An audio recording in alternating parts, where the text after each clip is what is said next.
that gives me $6 in earnings before taxes. And my tax rate is 40%. All right, so my tax is $240. All right, how much am I left with? $360. Okay. If I have no interest expense, right? What is my tax liability? Right, 40%.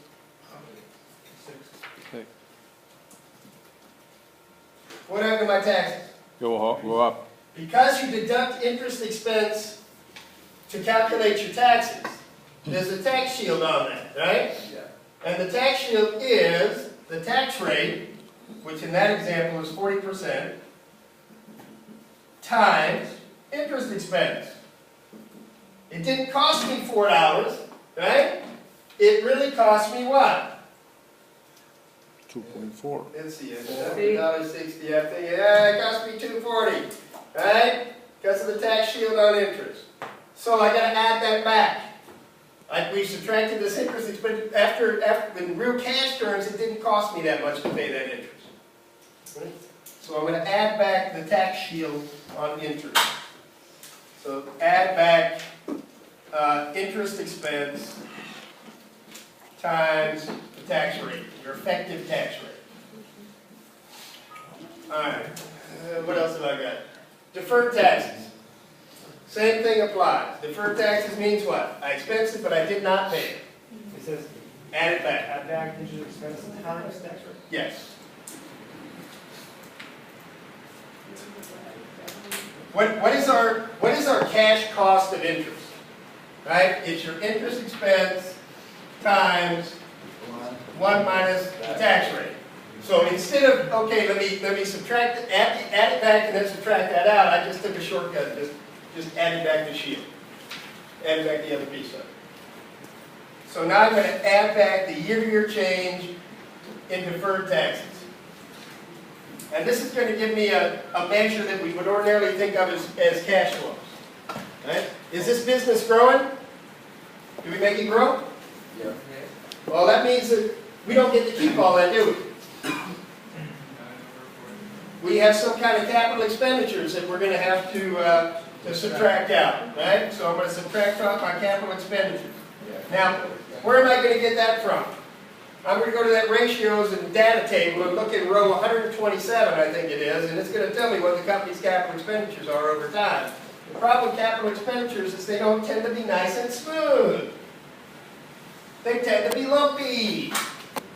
You build a new factory, and then you build another one, and whatever it is, right? It's really lumpy. Now, let me draw that a little differently.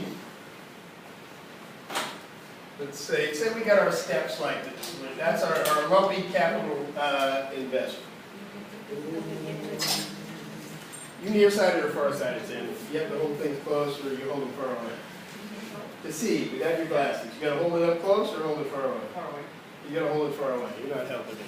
Close. Okay, close? Yeah. All right, look at my blue line up there. What's that look like? Take your glasses off. Off. Yeah. Nothing. Is it kind of smooth now?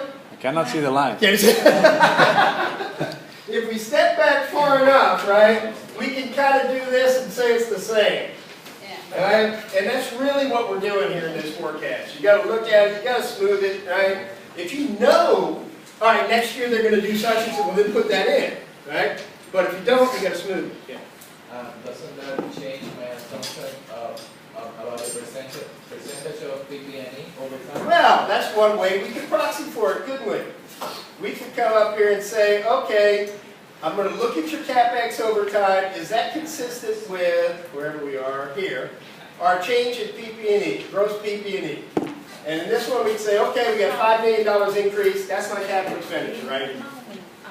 Right? And so for a capital intensive company, that's exactly what you can do. Right? It's easy for that kind of business. So we can directly compute the CapEx Yeah. by the difference. Change your PP&E. What is the What is the word? of CapEx? What is the That's just capital expenditures. Capital expense, what you're investing in capital, what you're investing in the growth of the business in terms of capital assets. Right? And this gives us what we're looking for. Free cash flow. Free cash flows. Alright? Now, cash flows that belong to who? Who has a claim on those cash flows? Shareholders. And Company. The bank, the lender. lenders, right?